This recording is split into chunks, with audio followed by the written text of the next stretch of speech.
हाय मेरे जिगर के टुकड़ों, आज हम आपके लिए 2014 में आई अमेरिकन हॉरर कॉमेडी मूवी ज़ॉम्बीवर्स को एक्सप्लेन करने वाले हैं। इस मूवी में हम कॉलेज किड्स का एक ग्रुप देखेंगे जो मौज मस्ती करने एक नदी के किनारे आए होते हैं, लेकिन उनके साथ कुछ ऐसा होता है जिसका उन्हें बिल्कुल भी अंदाजा नहीं था। तो आइए मूवी स्टार्ट करते हैं। मूवी स्टार्ट होते ही हम दो दोस्तों को एक ट्रक में केमिकल गैस लेते जाते हुए देखते हैं, लेकिन उनमें से ड्राइव कर रहे आदमी का ध्यान अपनी गर्लफ्रेंड के आ रहे मैसेजेस पर चला जाता है और वो ट्रक के सामने से गुजर रहे हिरन को मार देता है। तभी उनके ट्रक से एक जहरीली गैस का कंटेनर नदी में जाकर गिर जाता है, लेकिन बातों में मगन जयबीरू इस घटना पर ध्यान नहीं देते हैं और वो कंटेनर नदी में बहता हुआ पत्थर से टकरा जाता है, जिससे उससे केमिकल वाली जहरीली गैस निकलने लगती है और वहाँ पर ज़ॉम्बीवर्स भी घूम रहे होते हैं। गाइस, ज़ॉम्बीवर्स ये वाले जानवर होते हैं।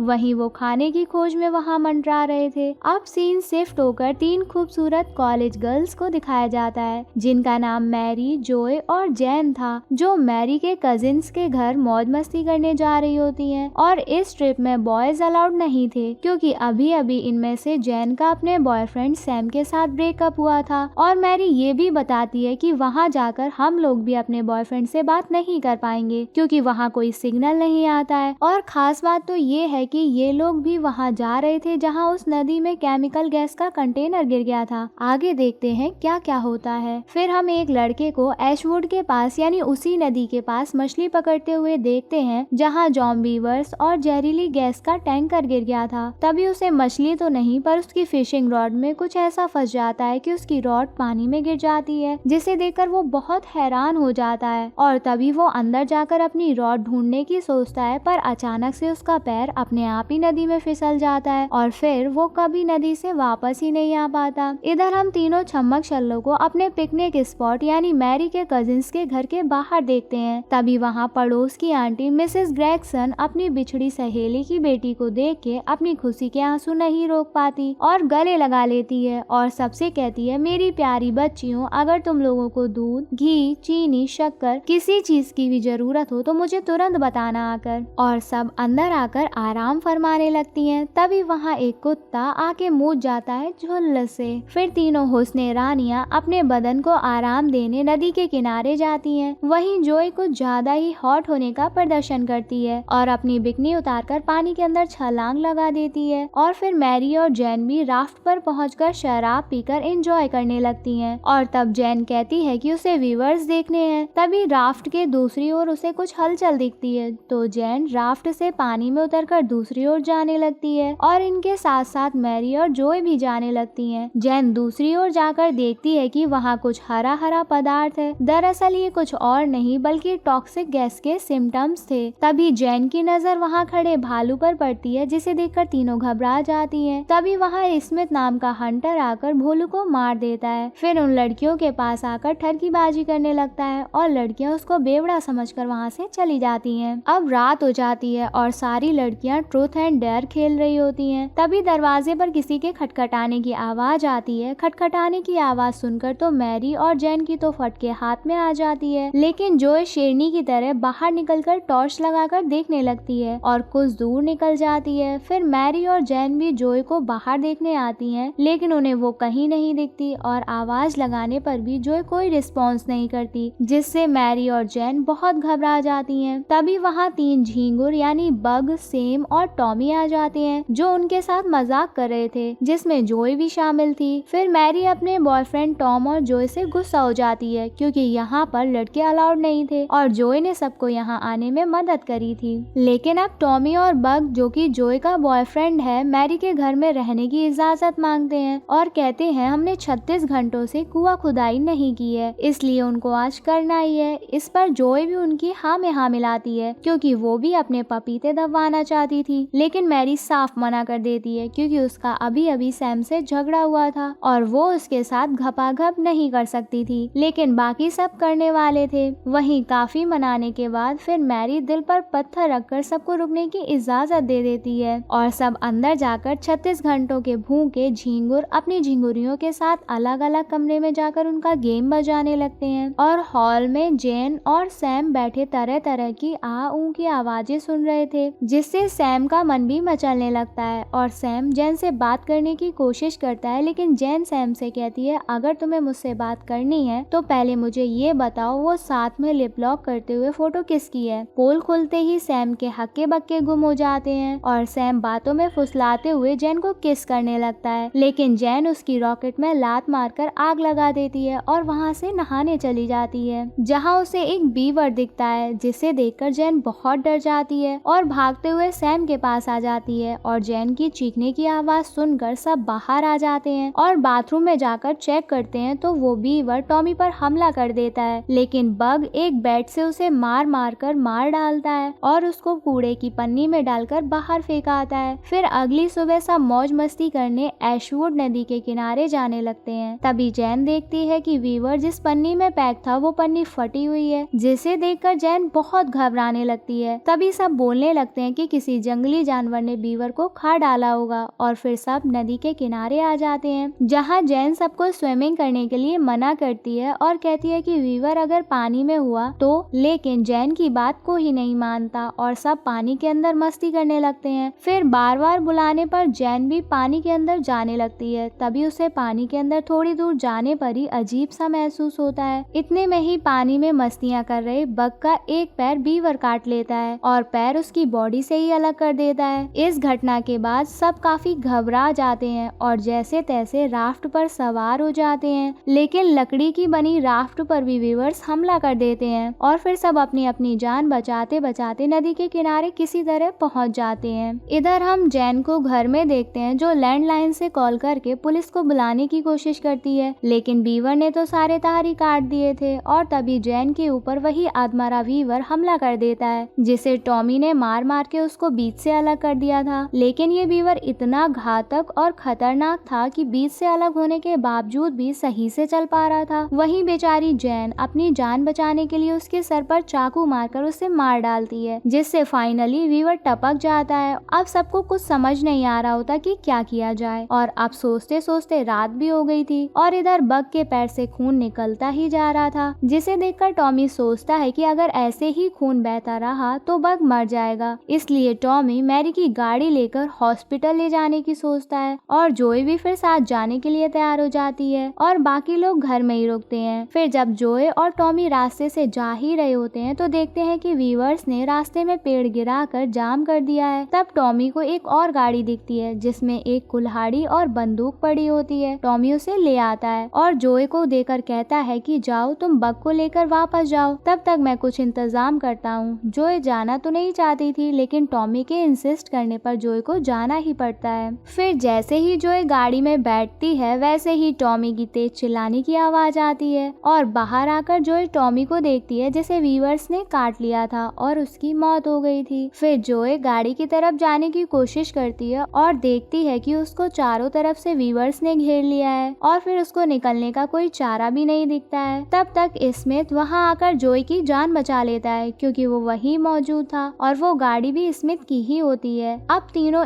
स्मिथ, बग और जोए एक साथ गाड़ी में बैठकर वापस घर आने लगते हैं और घर पहुंचकर सब देखते हैं कि सैम, मैरी और जेन ने मिलकर पूरे घर को लकड़ियों से कवर कर दिया है ताकि कोई वीवर अंदर ना आ सके। अब अंदर आने के लिए लकड़ियों को खोलने में बहुत समय लगने वाला था, इसलिए बाहर खड़े स्मिथ और जोए बग को लेकर मैरी की पड़ोसन आंटी के घर पर चली जाती है, जहां उसे पता चलता है कि यहाँ पर भी वीवर्स ने हमला किया है। इधर हम मैरी को एक बुक पढ़ते हुए देखते हैं जिसमें लिखा हुआ था कि वीवर्स सुरंग बनाने में बहुत माहिर होते हैं, जिसे सुनकर मैरी बहुत डर जाती है और अपने बिस्तर पर सोने चली जाती है। उधर हम स्मिथ को बग का पैर सही करते हुए देखते हैं, लेकिन बग उल्टा स्मिथ पर अटैक कर देता है, क्योंकि बग बीवर के काटने से एक ज़ॉम्बीवर में कन्वर्ट हो गया था और वो स्मिथ को बुरी तरह काट लेता है। इतने में जोए स्मिथ की बंदूक उठाकर ऊपर के कमरे में चली जाती है, जहाँ मिसेस ग्रेगसन की लाश पड़ी होती है, लेकिन अब वो भी ज़ॉम्बीवर बन जाती हैं और जोए पर हमला करती हैं। जोए अपने आप को बचाने के लिए मिसेस ग्रेगसन पर बंदूक तान देती है, लेकिन बंदूक में गोली होती ही नहीं है, इसलिए खिड़की से जोए कूद जाती है और बेहोश हो जाती है। इधर मैरी जब सो रही होती है तब जेन उसके पास आती है और उसके ऊपर चढ़ जाती है। मैरी को ऐसा लगता है कि जैसे वो उसे पुच्ची करने जा रही रही हो। लेकिन अचानक से मैरी ऑब्जर्व करती है कि जेन के नेल्स बड़े बड़े हो रहे हैं, उसकी पूंछ निकल रही है, टट्टी जैसे पीले पीले दांत निकल रहे हैं, यानी जैन भी अब ज़ॉम्बीवर में कन्वर्ट हो गई थी। जैन मैरी पर अटैक करने ही जा रही होती है, तभी वो बचकर गेट बंद करके बाहर आ जाती है। लेकिन छुपने का कोई फायदा ही नहीं होता, क्योंकि पूरे घर में सुरंग बना बनाकर वीवर्स ने घर में कब्जा कर लिया था।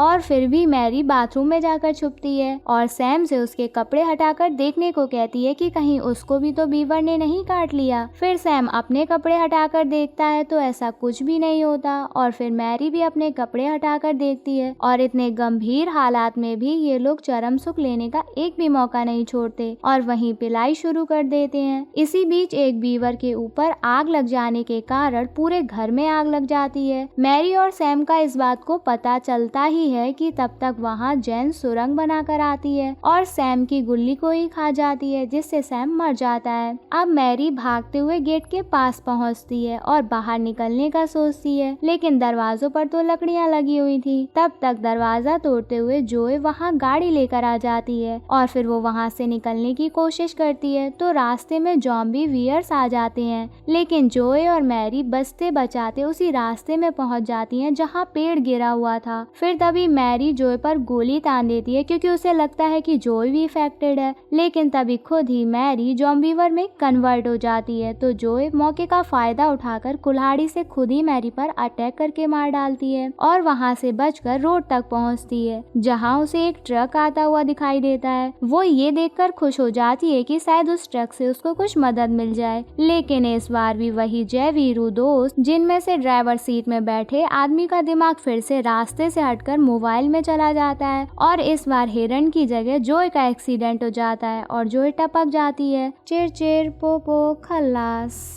और इसी के साथ ये मूवी यहीं एंड हो जाती है। आई होप आप लोगों को हमारे मूवी समझाने का तरीका पसंद आया हो। अब चलिए चुपचाप से हमारे चैनल को सब्सक्राइब कर दो, वरना बहुत पाप पड़ेगा। I love you.